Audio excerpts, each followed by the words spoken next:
mobility aid. Once again, big smile.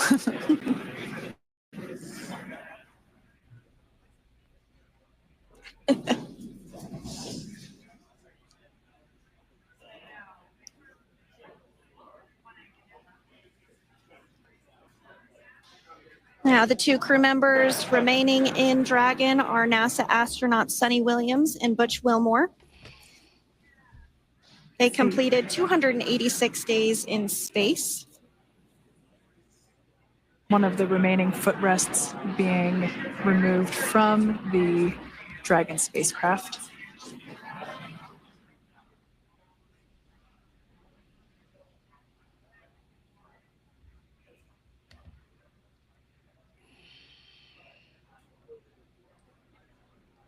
As I said before, we generally try to have the crew members that are located in the two center seats aboard Dragon. And we like to have them egress first if possible, as it creates a little bit more movable working room inside the spacecraft. There is a recovery crew member inside that is helping all of our Crew 9 crew egress or exit from the spacecraft.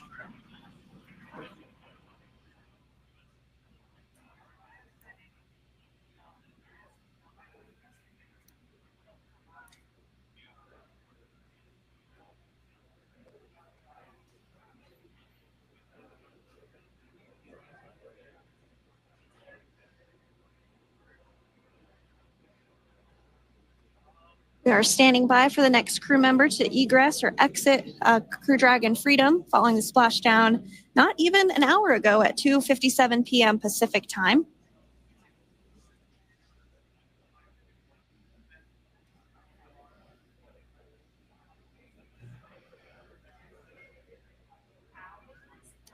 Really have the recovery operations down pretty quick at this point.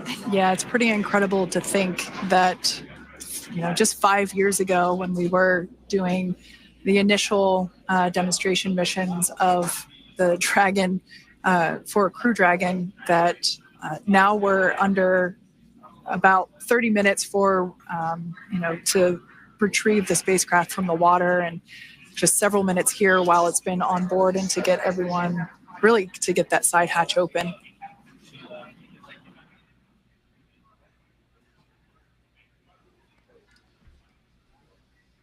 For those of you that have just recently joined, the Dragon had an on-time splashdown. It looks like we're getting our next crew member here.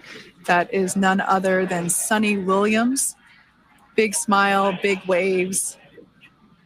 She, like her other crew members, now will be assisted onto the mobility aid.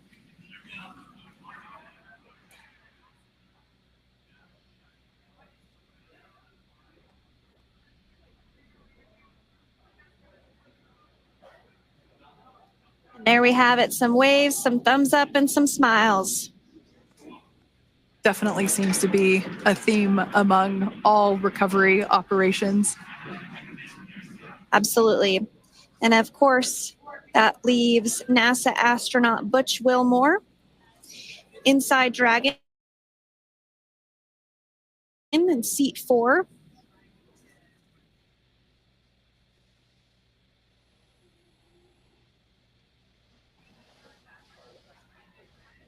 We're getting some views of him now as he egresses or exits the spacecraft.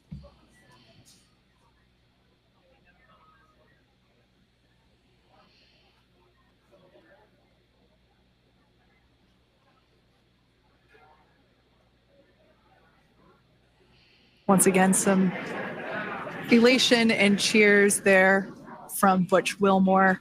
As we mentioned before, returning to Earth coming from a microgravity environment can wreak havoc on the body. So it is customary and just standard procedure for all of our long-term space residents to get assistance once they are back on board the recovery vessel.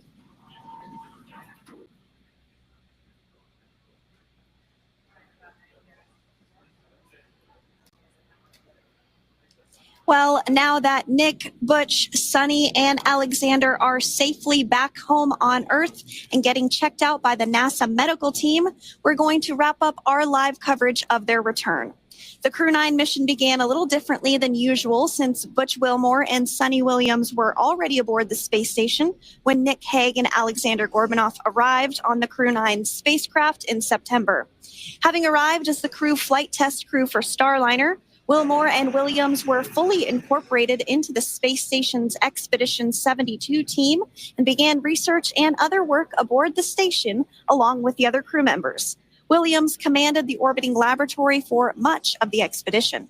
After a successful liftoff and separation from Falcon 9, Nick and Alexander made a short flight on board Dragon to the International Space Station. Veterans of long-duration space station missions, both Williams and Wilmore conducted spacewalks during their 9 months in space. Like all crews on the station, Crew 9 had the ability to leave at any point had there been an emergency. With their full duration mission coming to an end, the crew began packing up their personal items for their return to Earth about a week ago and worked through tasks and shared lessons learned with Crew 10 teams as they arrived a few days ago.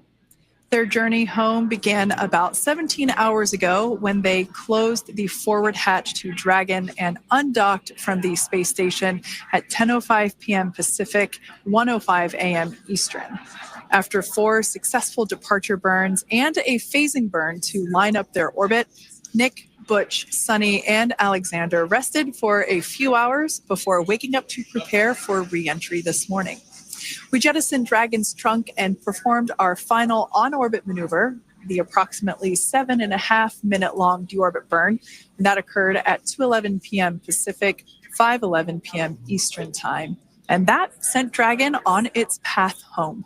The spacecraft re-entered the Earth's atmosphere and slowed its descent with successful deployments of 2 drogue parachutes and 4 main parachutes, with the final splashdown occurring off the coast of Tallahassee, Florida at 2:57 p.m. Pacific, 5:57 p.m. Eastern. Following that successful splashdown, we saw SpaceX recovery experts move in and prepare Dragon Freedom for its lift onto the recovery vessel. And just a little less than an hour following splashdown, we saw Nick, Sunny, Butch, and Alexander make their way out of Dragon and into the recovery ship's medical facilities, safe and sound. Next up, they'll catch a helicopter flight back to shore, where they'll transfer to aircraft that will take them home. The astronauts will take a NASA plane for the short flight back to Houston, where they'll be reunited with family and friends to bring an end to this mission. It's been an honor and a privilege to share their journey with all of you as we continue this new era in human spaceflight. Return today marks the end of the direct handover we executed after successfully launching the Crew 10 mission to the space station just last week on Friday, March 14th. Thank you, as always, for joining us for tonight's coverage of the splashdown of Crew 9.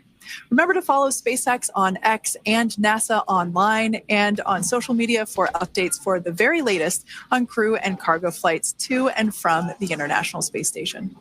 And we'll continue to share the progress of Nick, Sunny, Butch, and Alexander on social media as they travel back home. We do also have a post-splashdown media briefing coming up at approximately 4:30 p.m. Pacific, 7:30 p.m. Eastern, where leadership will share a final update as we conclude this successful mission. So from all of us at NASA and SpaceX, welcome home, Crew 9. So long.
Why?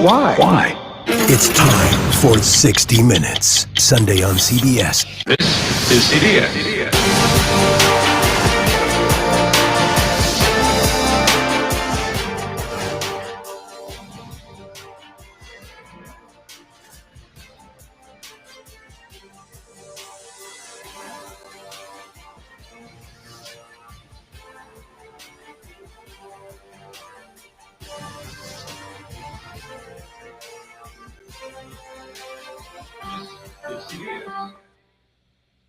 Welcome to CBS Evening News Plus. I'm John Dickerson. It's come to this. While President Trump attacks a federal judge, Chief Justice John Roberts issues a rare statement defending the judicial branch. CBS's chief legal correspondent, Jan Crawford, will join us to discuss. After a more than 2-hour phone call between President Trump and Vladimir Putin, the Russian leader agrees to stop targeting Ukraine's energy infrastructure.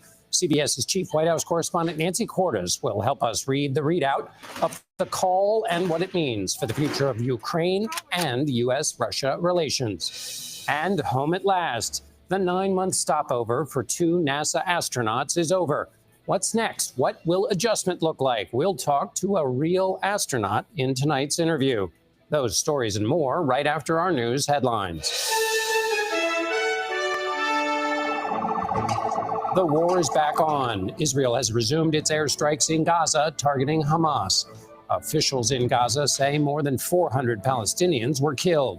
The family of Israeli hostages fear the renewed fighting puts their loved ones, still held captive by Hamas, in greater danger. A midwife is now the first person in Texas to be criminally charged under the state's strict abortion law. The state's Republican Attorney General Ken Paxton accuses the midwife and her assistant of providing illegal abortion services. If convicted, the midwife faces up to 20 years in prison. And forecasters warn there's a high risk of wildfires breaking out in parts of New Mexico, Texas, and Oklahoma because of extremely dry and windy conditions.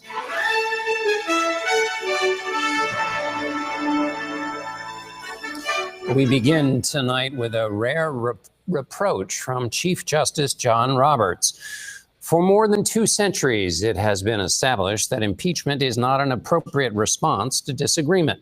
Those words from the Chief Justice came hours after President Trump posted online that the judge who temporarily blocked use of the Alien Enemies Act to deport non-citizens should be impeached. Chief legal correspondent Jan Crawford joins me now. Jan, it's good to be with you. How surprising is this statement? And I'm asking in 2 ways. One, in kind of the history of Chief Justices, and then 2, how surprising is it coming from John Roberts right now? Well, John, I'd say it's unusual. It's rare, but it's not unprecedented. The Chief Justice, who's head of the federal judiciary, has grown increasingly alarmed in recent years by attacks from the left and the right on judges. And I mean, it was just in December when he released his annual year-end report. I think he was even more forceful defending judicial independence. And I'm going to quote that. He said, "Attempts to intimidate judges for their rulings in cases are inappropriate and should be vigorously opposed." And so the concern there, Jan, it seems like is twofold. One is violence, of course, and then is the second basically just the loss of trust, the low public opinion of judges if they can be kind of talked down that way.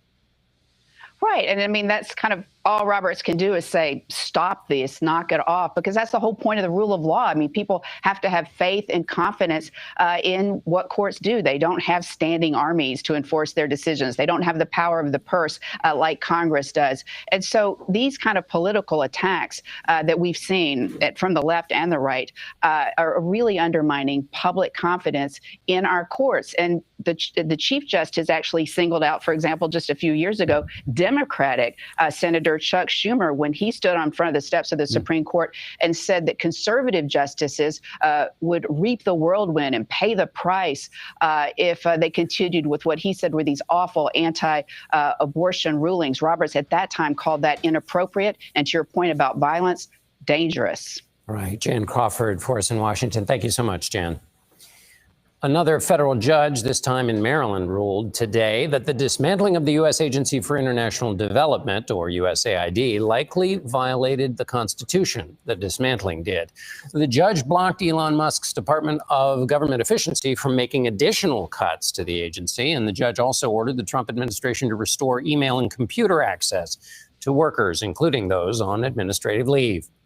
We turn now to the war in Ukraine, following a roughly 2.5-hour phone call between U.S. President Donald Trump and Russian President Vladimir Putin. All Russian forces were ordered to immediately cease attacks on Ukraine's energy infrastructure.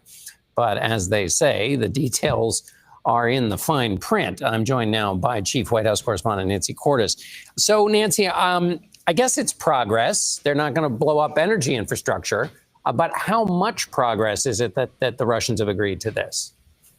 Well, it's the most progress we've seen so far since the war began. So we can start there. It's the first agreement of its kind. And I say agreement, but really there's a big asterisk there because today Volodymyr Zelensky, the president of Ukraine, said he's still waiting for a call from President Trump to find out exactly what Trump agreed to. So Zelensky hasn't exactly signed off on this deal yet. Remember, he had been open to something much bigger. He was open to a full ceasefire for 30 days involving not just bombings of the power grid and oil and gas, but everything. And the White House was open to that, too. But Russia has some pretty significant demands in exchange for something like that. And it's unclear right now, John, that those demands can be met. Yeah, give me a sense of those demands. What were the conditions that Putin threw into the mix here? Well, the big one is that Putin says he's not going to agree to a ceasefire unless all foreign aid to the Ukrainian military is halted and military intelligence sharing is halted as well. And even if the White House were to be willing to sign off on that, John, it's very unclear that European allies would sign off on that as well. And Ukraine says it's a complete non-starter. Yeah. So, maybe that's just his starting point for negotiations, but it's a very difficult starting point right now. Right. It would isolate Ukraine. So 20 seconds left, Nancy. What's next? Who gets the next phone call? Well, the White House says there are going to be meetings in the Middle East somewhere. We don't know exactly who is going to be involved. And as a sign of what the Putin said was kind of an olive branch, he has agreed later this month to a prisoner swap, 175 Russians for 175 Ukrainians. Nancy Cordes in Washington for us. Thank you so much, Nancy. In a letter just released from pro-Palestinian